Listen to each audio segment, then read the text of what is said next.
اب ایک بچہ ہے دانش شہزاد، وہ آئے اور پردے کی اہمیت، اسلام میں پردے کی کیا اہمیت ہے، اس کے عنوان پر آپ کے سامنے گفتگو کرے گا۔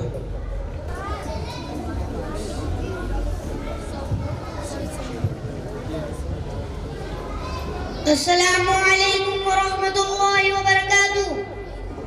الحمدللہ وکفی وسلام علی عبادہ الذین اصطفی، اما بعد فاعوذ باللہ من الشیطان الرجیم، بسم اللہ الرحمن الرحیم۔ یا ایھا النبی قل لازواجک وبناتک ونساء المؤمنین یدنین علیہن من جلابیبہن۔ بے پردہ جو نظر آئیں کل چند بیویاں، اکبر زمین میں غیرت قومی سے گڑ گیا۔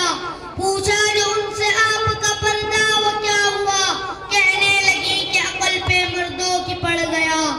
محترم حضرات، میں نے قرآن کریم کی آیت کا ایک ٹکڑا آپ حضرات کے سامنے پڑھا، جس کے اندر نبی اکرم صلی اللہ علیہ وسلم کو اس بات کی ہدایت دی گئی ہے کہ اے نبی، اپنی بیویوں اور اپنی بیٹیوں اور تمام مسلمانوں کی عورتوں کو اس بات کا حکم دیجئے کہ اپنے اوپر تھوڑی سی چادر لٹکا لیا کریں۔ یعنی کلام اللہ شریف کی اس آیت میں پردے کا حکم نازل ہوا ہے۔ قرآن پاک کی ایک دوسری آیت کا ٹکڑا ہے، وَيَضْرِبْنَ بِخُمُرِهِنَّ عَلَى جُيُوبِهِنَّ، کہ عورتیں اپنی اوڑھنیوں کو سینوں پر ڈال لیا کریں۔ اس آیت سے بھی پردے کی جانب اشارہ ہے۔ مگر دوستو، جب مذہب اسلام کے روشن ستاروں سے کفر و الحاد، ظلم و جہالت کے بادل چھٹے، بے غیرتی اور بے حیائی کی تاریکیاں ختم ہوئی، قرآن پاک کے عدل و انصاف سے باطل کے لہراتے جھنڈے گر پڑے۔ مظلوموں اور بے قصوں کو مساوات اور برابری کا درجہ ملا، خاص طور پر ان عورتوں کو جو ظلم و ستم کی چکی میں پس رہی تھی۔ مصائب و آلام کے پہاڑ ان پر توڑے جا رہے تھے۔ اسلام نے ان کو ذلت و پستی کے غار سے نکال کر بلندی پر پہنچایا۔ ظہور اسلام سے لے کر صدیوں تک مسلمان عورتوں کی بڑائی کے گیت گائے جاتے رہے۔ اگر تاریخ کے اوراق کھولے جائیں تو غیر مسلم عورتوں پر مسلمان عورتوں کی بڑائی کے گیت، فضیلت اور برتری دکھائی دے گی، لیکن دیکھتے ہی دیکھتے پوری دنیا میں شیطانی ڈنکے بجنے لگے۔ مسلمان عورتوں کو مکاری و عیاری کے فندے میں پھنسانے کے ارادے ہونے لگے۔ مسلمان عورتوں کو اس کے گھر کی چہار دیواری سے نکال کر شرعام بدنام اور رسوا کرنے کی انتم کوشش کی گئی۔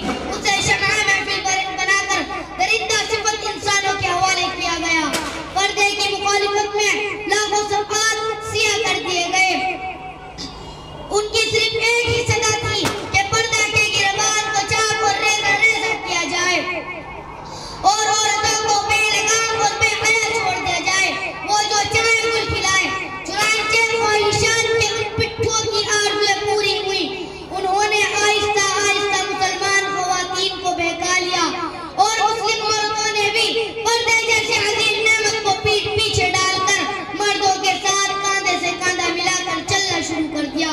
پھر نہ پوچھئے کہ اسلامی معاشرہ کن کن خرابیوں سے دوچار ہوا، کتنی مصیبتوں اور آفتوں کا سامنا ہوا۔ بدکاری و زناکاری عام ہوتی چلی گئی۔ مکانوں اور دکانوں میں، بستی اور بیابانوں میں برائیاں ہی برائیاں نظر آنے لگی۔ مگر دوستو، اگر اسلام دشمن طاقتیں یورپ امریکہ پردہ کے خلاف نعرہ بلند کریں تو اس پر ہمیں کوئی تعجب و حیرانی نہیں، چونکہ اسلامی تعلیمات کو ہر طرح بدنام کرنا ان کا شیوا بن چکا ہے۔ مگر افسوس صد افسوس، آج ہماری قوم کے اکثر لوگ جو مسلمان ہونے کا دعویٰ کرتے ہیں اور محمد عربی صلی اللہ علیہ وسلم کی امتی کہلاتے ہیں، وہ بھی اسی ذہنی غلامی کا شکار ہیں۔ وہ بھی پردہ کے معاملہ میں اسلام دشمن کے ساتھ ہیں، انہی کے دوش بدوش چل رہے ہیں۔ کسی شاعر نے ایسے لوگوں کے بارے میں کہا ہے، انہی کے محفل سوارتا ہوں، چراغ میرا ہے رات ان کی، انہی کے مطلب کی کہہ رہا ہوں، زباں میری ہے بات ان کی۔ وآخر دعوانا ان الحمد للہ رب العالمین۔